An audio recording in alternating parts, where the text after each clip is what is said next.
Sa ngalan ng Ama at ng Anak at ng Espiritu Santo. Amen. Sumainyo ang Panginoon. At sumainyo rin. Mga kapatid kay Kristo, mga kapanalig kay Jesus, sa araw na ito tayo ay nakikiisa sa ating simbahan sa paggunita kay Santa Monica. Upang marapat tayong gumanap sa banal na pagdiriwang, humingi muna tayo ng kapatawaran sa ating mga nagawang kamalian. Inaamin ko sa makapangyarihang Diyos at sa sa inyo mga kapatid, na lubha akong nagkasala sa isip, sa salita at sa gawa, at sa aking pagkukulang. Kaya ay sinasamo ko sa mahal na Birheng Maria, sa lahat ng mga anghel at mga banal, at sa inyo mga kapatid, na ako'y ipanalangin sa Panginoong ating Diyos. Kaawaan tayo na makapangyarihang Diyos, patawarin ang ating mga kasalanan at patnubayan tayo sa buhay na walang hanggan. Amen.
Manalangin tayo.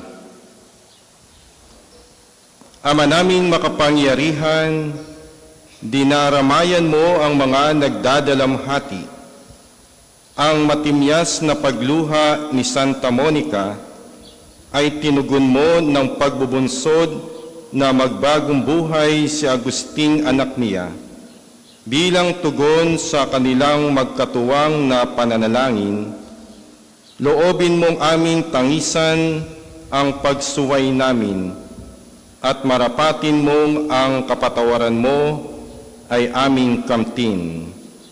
Sa pamamagitan ni Jesucristo, kasama ng Espiritu Santo, magpasawalang hanggan. Amen. Tayo po ay magsiupo.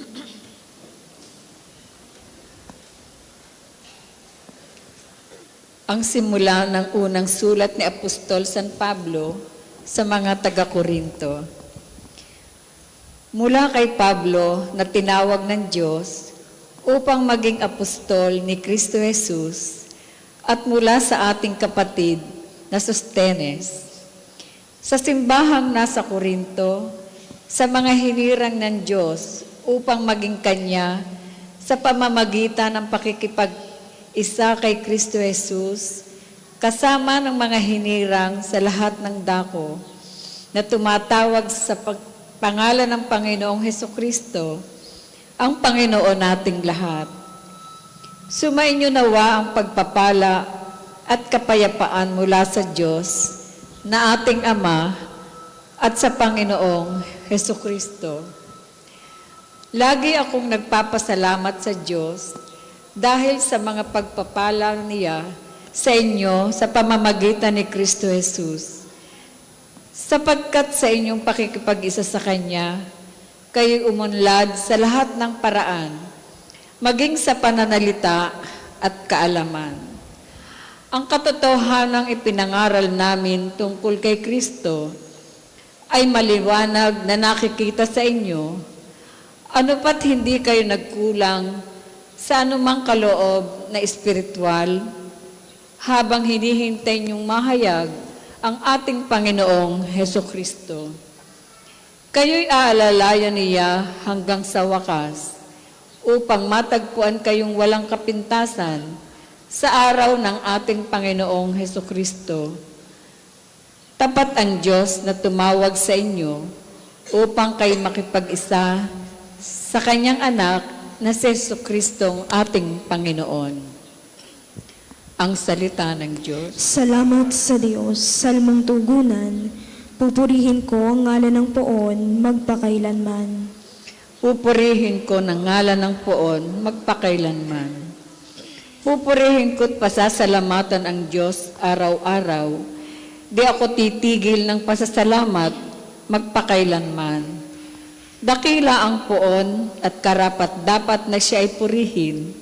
Ang kadakilaan niya ay mahirap nating unawain. Pupurihin ko ang ngalan ng poon, magpakailanman.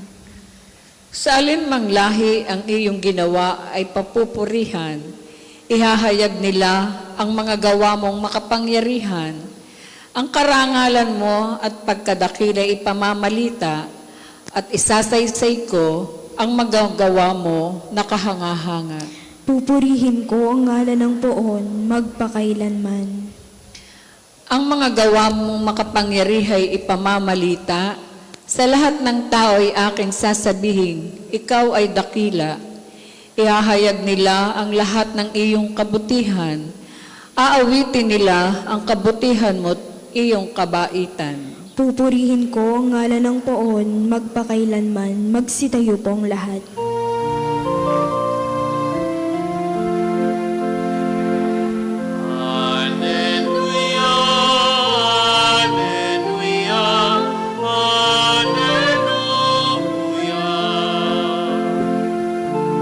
Lagi tayong magtanod sapagkat di natin talos ang pagbabalik ni Jesus. Alleluia, Alleluia, Alleluia.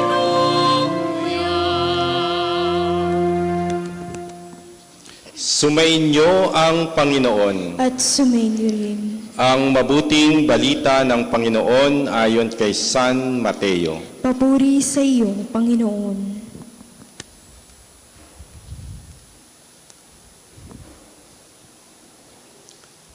Noong panahong iyon, sinabi ni Jesus sa kanyang mga alagad, "Kaya magbantay kayo, sapagkat hindi ninyo alam kung anong araw paririto ang inyong Panginoon. Tandaan ninyo ito, kung alam lamang ng puno ng sambahayan kung anong oras ng gabi darating ang magnanakaw, siya'y magbabantay at hindi niya pababayaang pasukin ang kanyang bahay. Kaya maging handa kayong lagi, sapagkat darating ang Anak ng Tao sa oras na di ninyo inaasahan. Ang tapat at matalinong alipin ang siyang pinapamahala ng kanyang Panginoon sa ibang mga alipin upang bigyan sila ng kanilang pagkain sa karampatang panahon. Mapalad ang aliping iyon kapag dinatnan siyang gumagawa ng gayon sa pagbabalik ng kanyang Panginoon. Sinasabi ko sa inyo, pamamahalain siya ng kanyang Panginoon sa lahat ng kanyang ari-arian. Ngunit kung masama ang aliping iyon, sasabihin niya sa sarili, matatagalan pa bago magbalik ang aking Panginoon, at sisimulang bugbugin ang kanyang mga kapwa alipin at makipagkainan at makipag-inuman sa mga lasenggo. Babalik ang Panginoon ng aliping iyon sa araw na hindi niya inaasahan at sa oras na hindi niya alam. Buong higpit na parurusahan siya ng Panginoon at isasama sa mga mapagpaimbabaw. Dooy tatangis siya at magngangalit ang kanyang ngipin. Ang mabuting balita ng Panginoon. Pinupuri ka namin, Panginoong Hesukristo. Sang mapagpalang araw po sa inyong lahat. Maligayang pagdating sa parokya at pambansang dambana ni Santo Padre Pio. Tayo po ay nagpapasalamat muli sa Diyos sa panibagong araw at panibagong buhay na ibinigay niya sa atin. Gayon din sa inyong lahat na naglakbay patungo sa lugar na ito ng ligtas at maayos. May 3 P na nais kong ibahagi sa inyo. Una, pagpapasalamat. Tayo ay nagkakatipon sa hapag ng Eukaristiya. Ang Eukaristiya ay isang pagpapasalamat. Ang tanong, kailan dapat magpasalamat sa Diyos? Ang sinabi ni San Pablo sa unang pagbasa, lagi akong nagpapasalamat sa Diyos. Ibig sabihin, tuwina, parati, palagi. Hindi lang kapag maayos ang buhay, maganda ang relasyon, may biyayang natatanggap sa Diyos, kahit sa panahon ng pagsubok, tayo ay marapat na magpasalamat sa Diyos. Ibig sabihin, walang pinipiling panahon, okasyon, karanasan ang pagpapasalamat sa Diyos. Sa bawat sandali ng ating buhay ay marapat lamang tayong magpasalamat sa Diyos. Ang pagpapasalamat ay nagdudulot ng maraming benepisyo sa sarili. Ilan lamang sa mga benepisyong ito ay aking natuklasan sa internet. May 40 akong babanggitin. Una, giving thanks improves someone's overall condition. Ayon sa pag-aaral, that people who show gratitude have less stress, more energy, lower blood pressure, and become more optimistic than those who didn't. Ikalawa, it helps to reverse the aging process. Study shows that the constant practice of giving thanks has resulted in the slowing effect of neurodegeneration. Mabagal ang pagtanda.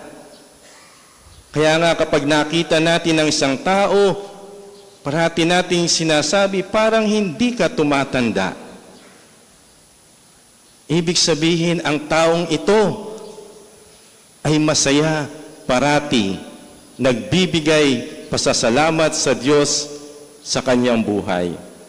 Hindi mo na kailangan pumunta pa sa skincare clinic para paayos ng muka o ng balat. Lagi ka lang magpasalamat. Tunay nga, mabagal ang iyong pagtanda. Third, it helps improve sleeping problems. Research conducted about sleep recorded that people who listed the items of things they are thankful for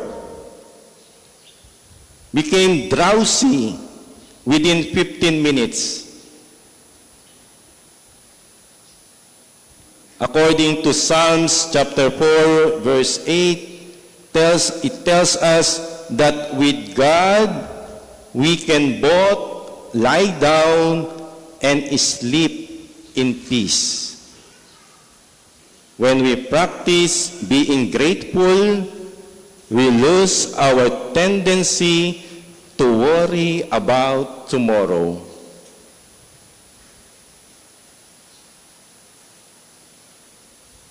Alam niyo po, ang mabisang gamot o mabisang gamot sa pampatulog, parati po kayong magsimba. Lalo na kapag panahon, oras ng humilya. Pikit nyo lang ang inyong mata, makakatulog kayo. Answered prayer. Fourth, you become more generous. As God's people, we need to help each other. Sadly, thoughts that motivate greed, negativity, pride, and selfishness keep people away from helping each other. But when we are thankful for what we have, the more motivated we are to share these blessings. Practicing gratitude allows generosity to be an instant switch. They don't even have to try. Great people are effortlessly generous people. Ito ang punto. Gratitude isn't just about giving thanks. It is also about giving trust to God, knowing that He is going to be in full control. Iyan ang kapangyarihan ng pasasalamat. Ang taong mapagpasalamat ay hindi bulag sa problema. Nakikita niya ang problema, ngunit nakikita rin niya ang presensya at kabutihan ng Diyos. Sa sulat ni San Pablo sa mga taga-Tesalonica, sinabi niya, magpasalamat kayo sa Diyos sa lahat ng pagkakataon, sapagkat ito ang kalooban ng Diyos para sa inyo, sa inyong pakikipag-isa kay Kristo Jesus. At ito ang ikalawa, pakikipag-isa sa Diyos upang umunlad sa lahat ng paraan at panahon. Sa unang pagbasa, sinabi ni San Pablo sa mga taga-Korinto ang ganito, umunlad sila sa lahat ng paraan dahil sa kanilang pakikipag-isa kay Kristo. Napakaganda ng pananalitang ito. Kapag tayo ay nakikipag-isa sa Diyos, tayo ay pinauunlad niya sa maraming paraan.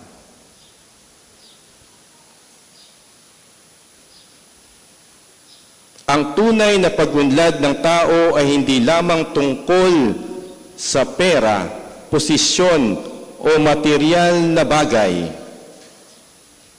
Ang umunlad sa material na bagay ay maaaring hindi nakikipag-isa sa Diyos.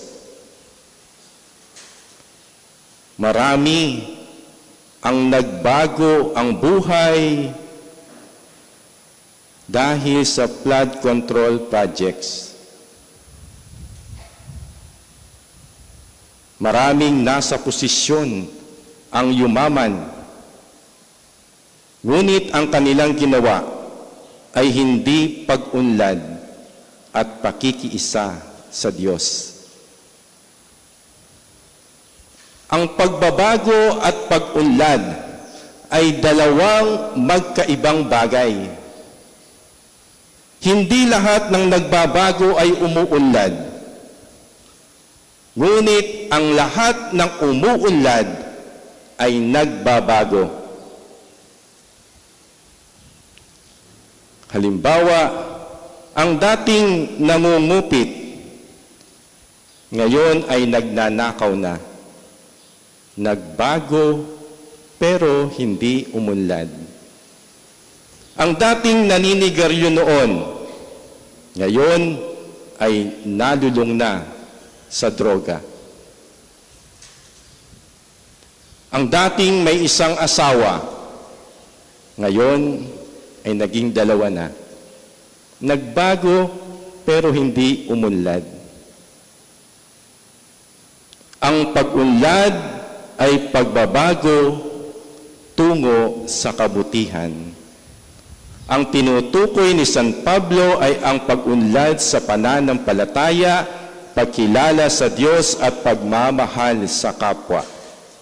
Halimbawa, may isang taong dati ay madaling magalit, ngunit habang lumalalim ang kanyang pananalangin at relasyon sa Diyos, natututo siyang magpatawad at maging mapagpasensya.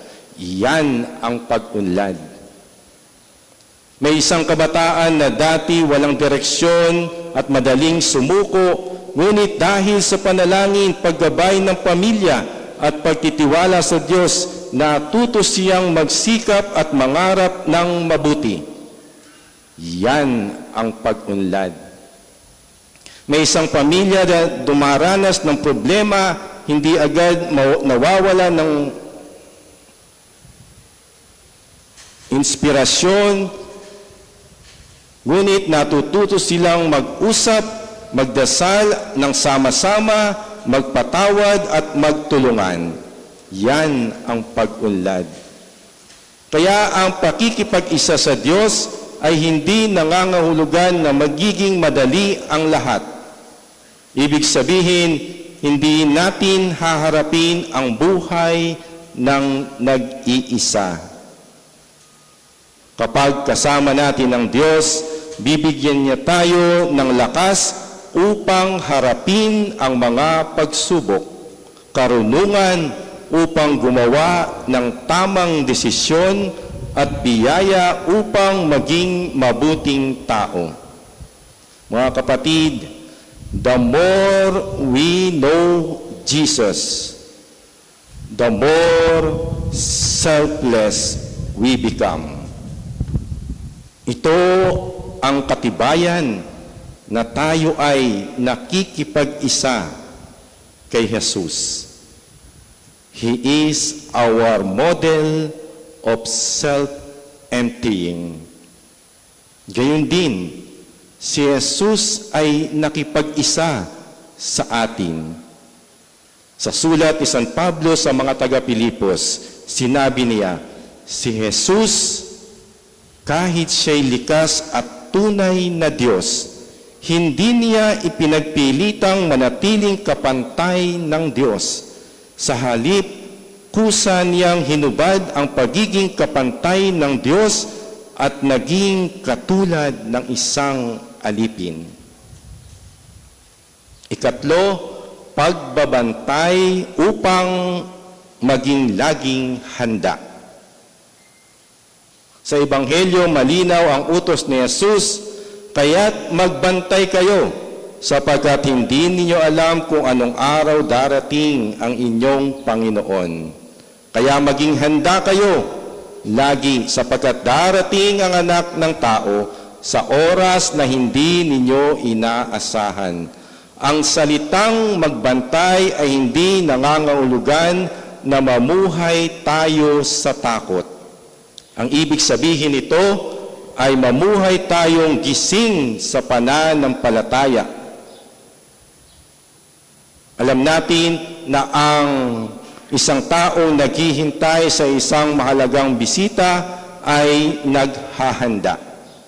Kung alam nating darating ang isang mahalagang panauhin, lilinisin natin ang bahay, ihahanda ang pagkain, at sisiguraduhin maayos ang lahat. Gayun din dapat sa ating buhay espiritual. Kung alam nating mahalaga sa atin ang Panginoon, dapat nating ihanda ang ating sarili at ang ating puso. Ang pagbabantay at paghahanda ang mainam na paraan upang hindi tayo mangamba o matakot. Ito ang susi upang sa pagdating ng Diyos sa oras na hindi natin inaasahan, tayo ay hindi matatakot bagkus nakahanda. May paalala si Jesus sa atin na dapat nating bantayan din. Hindi madali ang magbantay at maghanda. May kalaban ito. Binanggit o hindi man lang diretsang binanggit sa Ebanghelyo, ano ito? Yung ugaling mamaya na lang o ang manyana habit.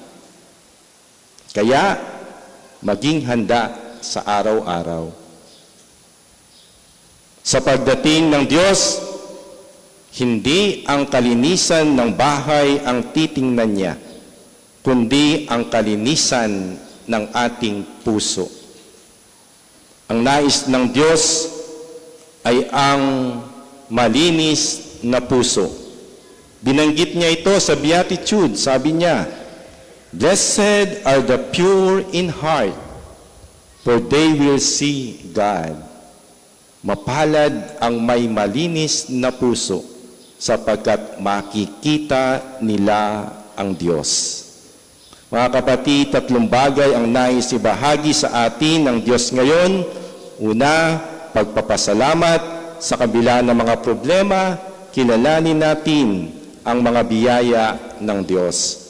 Pakikipag-isa, manatili tayong nakikipagtulungan, nakikipag-isa kay Kristo upang umunlad hindi lamang sa material na bagay, kundi sa pananampalataya, pagkatao at paglilingkod at pagbabantay. Mamuhay tayong laging handa, hindi sa takot, kundi sa pananampalataya, panalangin, paggawa ng mabuti at katapatan. At sa lahat ng ito, ang salita ni San Pablo ay nagbibigay sa atin ng pag-asa upang patuloy nating isagawa ang 3 bagay na ito. Tapat ang Diyos na tumawag sa inyo upang kayo'y makipagkaisa sa Kanyang anak na si Jesucristo na ating Panginoon. Amen.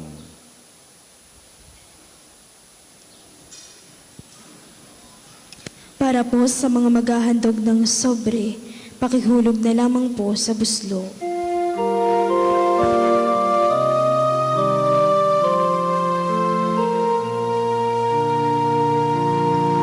Handog namin sa inyo ang tinapay at alak na ito. Handog ng bayang umaasa, sumasapat ang banal sa'yo.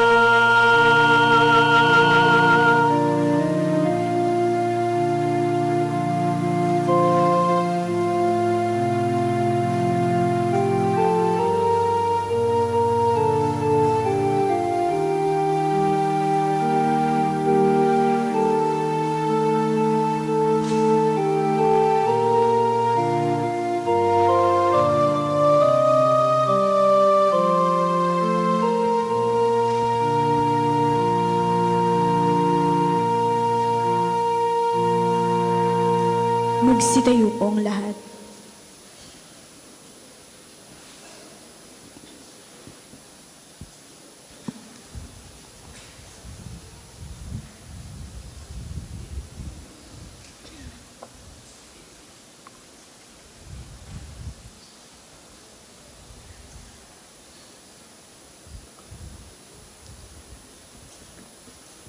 Manalangin kayo mga kapatid upang ang ating pag-aalay ay kalugdan ng Diyos Amang makapangyarihan. Tanggapin nawa ng Panginoon itong paghahain sa iyong mga kamay, sa kapurihan niya at karangalan sa ating kapakinabangan at sa buong sambayanan niyang banal. Ama naming lumikha, inihahain namin ang mga alay sa iyong dambana ngayong si Santa Monica ay ginugunita. Kalakip ang taimtim naming pithaya na magdulot ang mga ito ng iyong patawad at pagpapala sa pamamagitan ni Jesucristo kasama ng Espiritu Santo magpasawalang hanggan. Amen. Sumainyo ang Panginoon. At sumainyo rin. Itaas sa Diyos ang inyong puso at diwa. Itinaas na namin sa Panginoon. Pasalamatan natin ang Panginoong ating Diyos. Marapat na siya ay pasalamatan. Ama naming makapangyarihan, tunay ngang marapat na ikaw ay aming pasalamatan. Ang pagpaparangal sa iyong kabutihay, lagi mong pinaalingaw sa iyong sambayanan sa pagkakaroon ng mga kaanib na maaasahan at tapat tulad mo sa pananagutan upang magbunga ang punyagi ng iyong anak na sa iyong pag-ibig kami makatulad. Ang mga banal na tao'y tumutulong sa lahat sa pagbabigay halimbawa't pananalangin wagas. Kaya kaysa ng mga anghel na nagsisiawit ng papuri sa iyo nang walang humpay sa kalangitan, kami nagbubunyi sa iyong kadakilaan.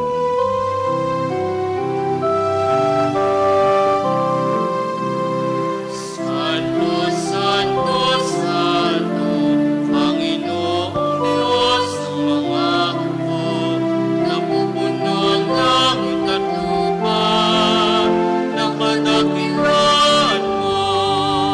Hosana, Hosana, sa kaitaasan.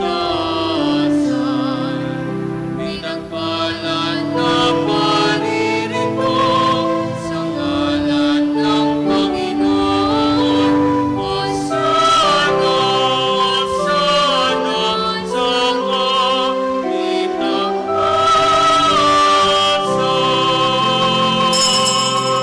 Kung hindi po kayang lumuhod, ay manatili pong nakatayo ng may paggalang. Ama naming banal, ikaw ang bukal ng tanang kabanalan.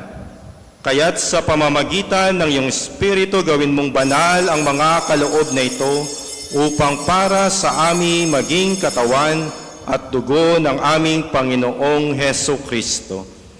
Bago niya pinagtiis ang kusang loob na maging handog, hinawakan niya ang tinapay, pinasalamatan kanya, pinaghati-hati niya iyon, iniabot sa kanyang mga alagad at sinabi, "Tanggapin ninyong lahat ito at kanin. Ito ang aking katawan na ihahandog para sa inyo."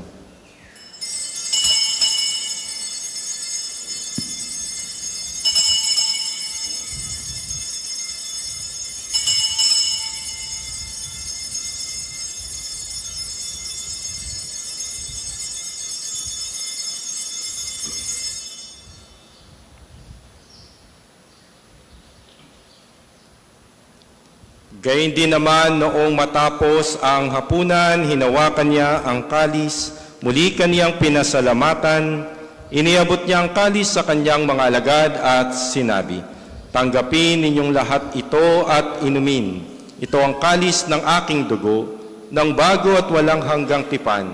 Ang aking dugo na ibubuhos para sa inyo at para sa lahat sa ikapagpapatawad ng mga kasalanan. Gawin ninyo ito sa pag-alala sa akin."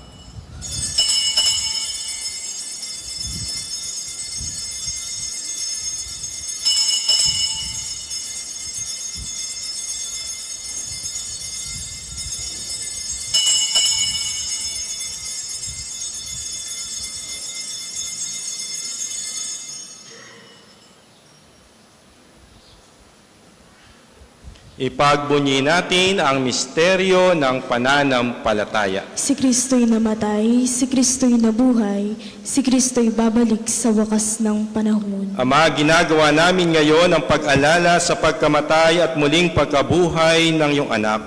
Kaya't iniaalay namin sa iyo ang tinapay na nagbibigay buhay at ang kalis na nagkakaloob ng kaligtasan. Kami nagpapasalamat dahil kami iyong minarapat na tumayo sa harap mo para maglingkod sa iyo. Isinasamo namin kaming magsasalo-salo sa katawan at dugo ni Kristo ay mabuklod sa pagkakaisa sa pamamagitan ng Espiritu Santo. Amalingapin mo ang iyong simbahang laganap sa buong daigdig. Puspusin mo kami sa pag-ibig kaysa ni Leon na aming Papa at ni Gilbert na aming obispo at ng tanang kaparian. Alalahanin mo rin ang mga kapatid naming nahimlay nang may pag-asang sila'y muling mabubuhay, gayon din ang lahat ng mga pumanaw. Kasama ang mga nasawi sa flash flood sa bansang Nepal. Kaawaan mo sila at patuloyin sa iyong kaliwanagan. Kaawaan mo at pagindapating kaming lahat na makasalo sa iyong buhay na walang wakas, kaysa ng mahal na Birheng Maria na ina ng Diyos, ni San Jose na kanyang kalinis-linisang esposo, ng mga apostol si Santa Monica at ng lahat ng mga banal na namuhay dito sa daigdig ng kalugod-lugod sa iyo, maipagdiwang nawa namin ang pagpupuri sa ikararangal mo sa pamamagitan ng iyong anak na aming Panginoong Heso Kristo. Sa pamamagitan ni Kristo, kasama niya at sa Kanya, ang lahat ng parangal at papuri ay sa iyo, Diyos Amang makapangyarihan, kasama ng Espiritu Santo, magpasawalang hanggan.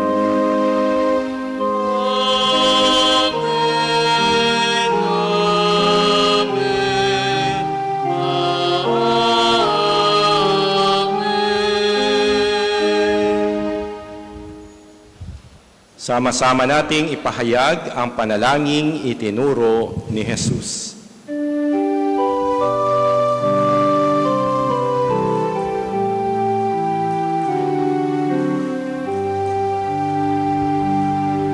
Ama namin, sumasalangit ka, sambahin ang ngalan mo.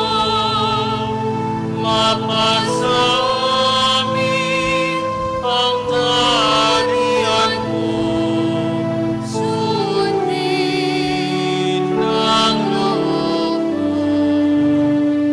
Dito sa lupa para ng salangit.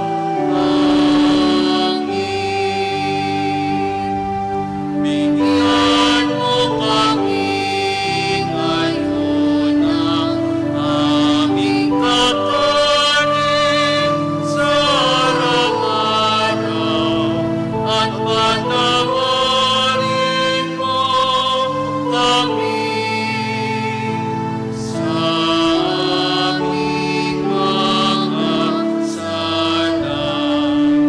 Para ng pagpapatawad namin sa nagkakasala sa amin, at huwag mo kaming ipaintulot sa tukso, at iadya mo kami sa lahat ng masama.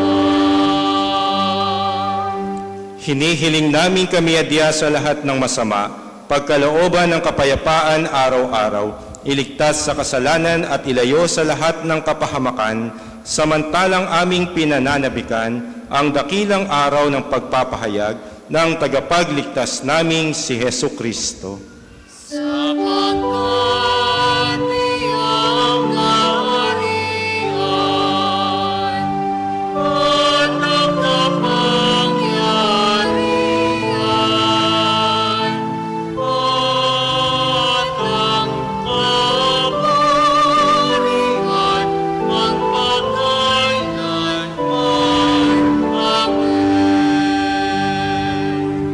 Panginoong Kristo, sinabi mo sa iyong mga apostol, kapayapaan ang iniiwan ko sa inyo, ang aking kapayapaan ang ibinibigay ko sa inyo.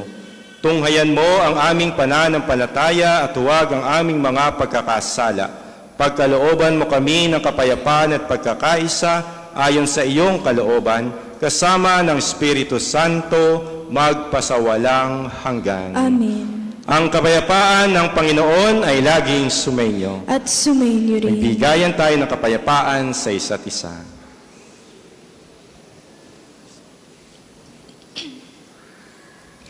Kordero ng Diyos na nag-aalis ng mga kasalanan ng sanlibutan, maawa ka sa amin. Kordero ng Diyos na nag-aalis ng mga kasalanan ng sanlibutan, maawa ka sa amin. Kordero ng Diyos na nag-aalis ng mga kasalanan ng sanlibutan, ipagkaloob mo sa amin ang kapayapaan. Kung hindi po kayang lumuhod, ay manatili pong nakatayo ng may paggalang.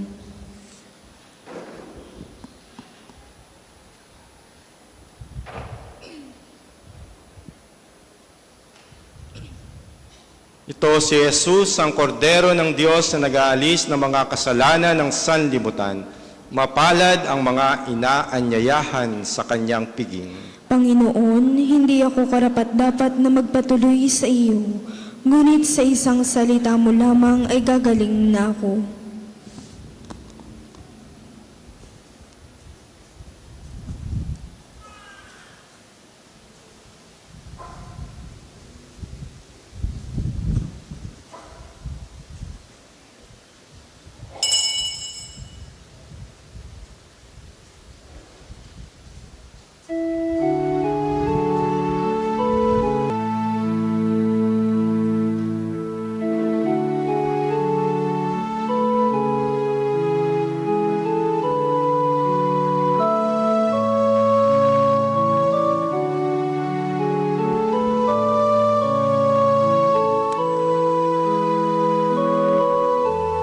Magsitayo pong lahat.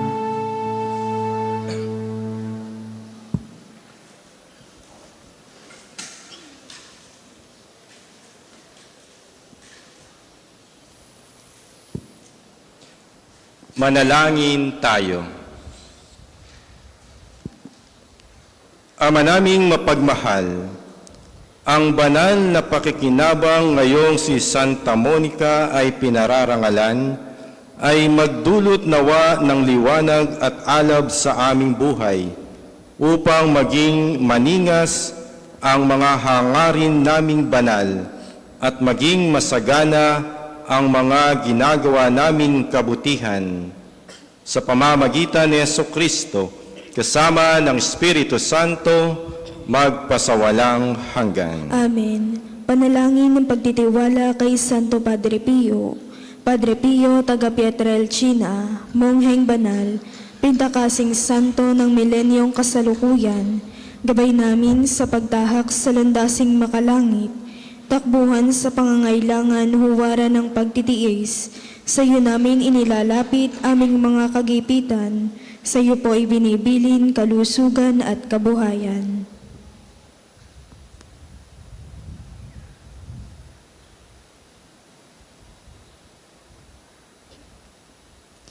Di man karapat-dapat kami po ay pagbigyan, bendisyonan at basbasan maging ganap sa buhay. Lumayo nawa kami umiwas sa kasalanan. Lumapit lagi sa Diyos, maging matatag at matibay. Sa mabuting balita ng pagliligtas, turuan mo kami nawa. Sa tuwin na ay makinig, magnilay at sumampalataya. Amin pong pakiusap itong mga kahilingan. Puso ay nagsisisi, nagtitikang taimtiman. Di na muling magkasala, sunod lagi sa Diyos Amang, kaysa ng Espiritu at ni Jesus na tagapamagitan. Amen. Magsiupo muna po ang lahat para sa ilang patalastas. Sa inyong pagdalaw sa pambansang dambana, mangyaring pakaingatan ang inyong mga personal na gamit. Hangad namin ang isang matiwasay at maayos na pagbisita sa National Shrine. Ikalawa, nais po naming ipagbigay alam sa inyo na ang Padre Pio Healing Bundle ay available sa ating mga tindahan. Ang langis na kasama nito ay may halo ng langis na mula sa puno ng olibo na binasbasan ni Padre Pio noong siya ay nabubuhay pa. Naway maging daan ng ating healing bundle sa pagkakamit ng kagalingang mula sa Diyos. Ikatlo, inaanyayahan ng lahat ng nagdanais maging kasapi ng konfradiya ni Santo Padre Pio, isang samahan na nangunguna sa pagdarasal at debosyon sa Kanya. Kayo po ay makipag-ugnayan lamang sa atong opisina para sa pagpapalista at mga detalye. Ikaapat, malugod po namin kayong inaanyayahan na maging kabahagi ng ating mga paghahanda sa nalalapit na opisyal na deklarasyon ng ating dambana bilang International Shrine sa pamamagitan ng inyong suporta sa ating mga gawain. Ang ating mga tagapaglingkod ay namamahagi ng mga sobre para sa mga nagnanais magbigay ng kanilang tulong at handog. Kung nais naman po ninyong magbahagi ng personal na donasyon o anumang uri ng suporta, maaari po kayong makipag-ugnayan sa atong opisina. Maraming salamat po sa inyong bukas palad na pakikiisa, panalangin at patuloy na pagmamahal sa ating dambana. Naway pagpalain kayo ng poong may kapal sa pamamagitan ni Santo Padre Pio. Available po ang mga rosas sa may likuran ng ating Divine Mercy. Ang puting rosas ay simbolo ng pasasalamat at ang pulang rosas naman ay simbolo ng ating mga kahilingan sa Diyos sa pamamagitan ng pananalangin kay Santo Padre Pio. Ang susunod pong misa ay sa ganap na 12 ng tanghali. Maraming salamat po at mangyaring panatilihin natin ang kalinisan, katahimikan at diwa ng pananalangin sa loob at labas ng ating mga simbahan. Magsitayo na po ang lahat para sa pagbabasbas ng religious articles. Mga kapatid, manalangin tayo sa Diyos Amang makapangyarihan upang tayo ay maging kawangis ni Kristo sa taimtim na pagdalangin sa tulong ng mga larawan at dasalan. O Diyos, Ikaw ang bukal ng lahat ng pagpapala at biyaya. Ibuhos mo ang iyong bendisyon sa mga gamit na ito sa pananalangin na nagpapaalaala ng iyong kabutihan, kabanalan at pagmamahal sa amin, upang ang lahat ng dumulog at magdasal gamit ang mga ito ay magtamo ng iyong awa at biyaya. Loobin mong tularan namin ang kabanalan at aral ni Kristo at ng mga santo magpasawalang hanggan. Amen. Ama namin, sumasalangit ka, sambahin ang ngalan mo, mapasa amin ang kaharian mo, sundin ang loob mo dito sa lupa para nang sa langit. Bigyan mo kami ngayon ng aming kakanin sa araw-araw at patawarin mo kami sa aming mga sala para nang pagpapatawad namin sa nagkakasala sa amin. At huwag mo kaming ipahintulot sa tukso at iadiya mo kami sa lahat ng masama. Amen. Aba, Ginoong Maria, napupuno ka ng grasya, ang Panginoong Diyos ay sumasa iyo. Bukod kang pinagpala sa babaeng lahat, at pinagpala naman ang iyong anak na si Jesus. Santa Maria, Ina ng Diyos, ipanalangin mo kaming makasalanan, ngayon at kung kami mamamatay. Amen. Luwalhati sa Ama, at sa Anak, at sa Espiritu Santo, kapara nung una, ngayon, at magpasawalang hanggan. Amen. Ama namin, sumasalangit ka, sambahin ang ngalan mo, mapasa amin ang kaharian mo, sundin ang loob mo dito sa lupa para nang sa langit. Bigyan mo kami ngayon ng aming kakanin sa araw-araw, at patawarin mo kami sa aming mga sala, para nang pagpapatawad namin sa nagkakasala sa amin. At huwag mo kaming ipahintulot sa tukso, at iadiya mo kami sa lahat ng masama. Amen. Aba, Ginoong Maria, napupuno ka ng grasya, ang Panginoong Diyos ay sumasa iyo. Bukod kang pinagpala sa babaeng lahat, at pinagpala naman ang iyong anak na si Jesus. Santa Maria, Ina ng Diyos, ipanalangin mo kaming makasalanan, ngayon at kung kami mamamatay. Amen. Luwalhati sa Ama, at sa Anak, at sa Espiritu Santo, kapara nung una, ngayon, at magpasawalang hanggan. Amen. Luwalhati sa Ama, at sa Anak, at sa Espiritu Santo, kapara nung una, ngayon, at magpasawalang hanggan. Amen. Maraming salamat po sa inyong presensya at pakikiisa sa ating banal na misa. Sumainyo ang Panginoon. At sumainyo At rin. pagpalain nawa kayo ng makapangyarihan at mahabaging Diyos Ama, Anak at Espiritu Santo. Amen. Tapos na ang ating banal na pagdiriwang, humayo kayong taglay ang pag-ibig at kapayapaan ni Kristo. Salamat sa Diyos.